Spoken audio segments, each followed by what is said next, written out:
We go to Christopher Monckton, otherwise known as Lord Monckton. May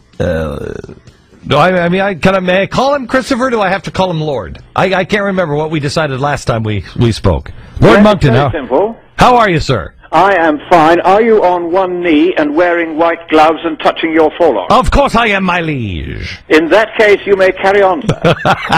All right. So you are quite the hot topic on Twitter and on the internet. If we could just find a way to control the internet. Oh, I remember it. Net neutrality. We'll get to that Thursday. Anyway, you are quite the topic because of this new global climate treaty that is coming in December. Yes.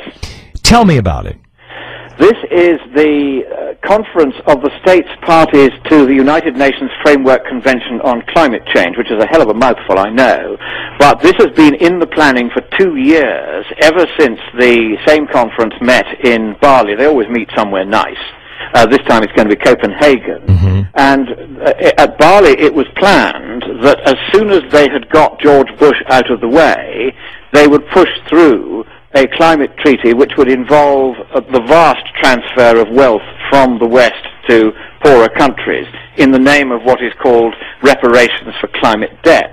Now, the extraordinary thing about the draft treaty, which I have now seen, is that it goes far further than anything that was planned at any previous session. What they're now going to do is to set up a world government, and the word government actually appears in the treaty, but, you heard it here first, the word election, democracy, vote, or ballot does not appear anywhere in the 200 pages of the treaty. All right, you're talking.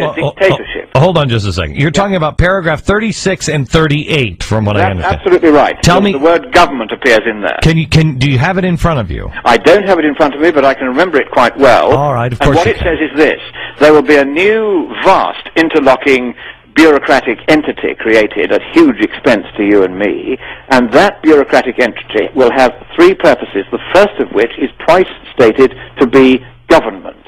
The second purpose is stated to be the transfer or redistribution of wealth from countries like ours to third world countries in reparation for what is described in the treaty as climate debt. In other words, we've been burning CO2 in huge quantities. They say that's altering the climate. Actually, we now know it isn't, but they say it is, and therefore they say we have to pay, get this, anything up to 2% of GDP every year to poorer countries. Now, the third element in the tasks of this new government will be what is called enforcement. In other words, the power of the new government to make democratic countries hand over their cash, whether they like it or not. But more than that, there will be an interlocking series of so-called technical panels which will have the right directly to intervene in the economies and in the environments of individual countries over the heads of their elected governments.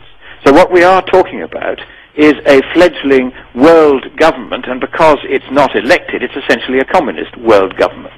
Now, this is the global climate treaty that we are expected to sign, right? That's right. And this is something that the president has made a priority, et cetera, et cetera. That's right. The danger is that now that he's been given his Nobel Peace Prize, if he goes to Copenhagen with Al Gore at one elbow and Jim Hansen at the other, in front of the keening zombies in their tens of thousands, he will sign anything. And he won't read the small print. Nobody seems to have read the small print until I picked it up. It's quite extraordinary that this has got as far as it has, with nobody noticing that what they're going to do is what Maurice Strong, who originally, he's a Canadian bureaucrat, who originally set up the structure of the UN's Intergovernmental Panel on Climate Change sort of 20-odd years ago. He has always wanted this to transmogrify into a world government, and he is now going to get his way far faster than any of us had realized, unless we can stop him, and we only have weeks to stop this.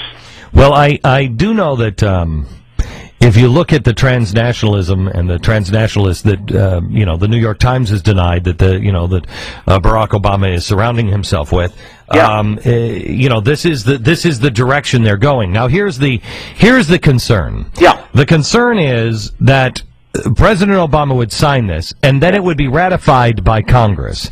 Well, now, I'll tell you what has to happen. Under your Constitution, I think it's Article 6, there has to be a two-thirds majority of the Senate in order to ratify it. Now, I don't think that he'll get a two-thirds majority in the Senate. I'm reasonably sure there are enough senators, including Blue Dog senators, who will realize that if they hand over your democracy and your Constitution and make it subject to this new treaty, because that's how your Constitution works, Article 6, taken with the Vienna Convention on the Interpretation of International Treaties, means that an international treaty prevails over your Constitution. And so if he signs away your Constitution, he is signing away for the first time your democracy to an alien bureaucratic entity that you don't elect. That's the danger. Now, if he can't get it through the Senate, during his election campaign, he and his staff began saying that they didn't like that part of the Constitution that meant they had to get two-thirds of the Senate to agree. And the way that he is proposing to do it, and this was announced during his campaign, is to get a simple majority in both houses, which he can, of course, get because he has a reasonable majority in both houses, so that the treaty will be enacted into your domestic law. Now, that is slightly less drastic than if the Senate were to ratify it, because at least in theory you can repeal a domestic law, whereas you can't resile from a treaty. And once you've signed a treaty, the only way you can get out of that officially is by getting all the other states parties to agree to let you go. And since you'll be the country that's paying most in the way of reparations, there's no way they will let you go once they've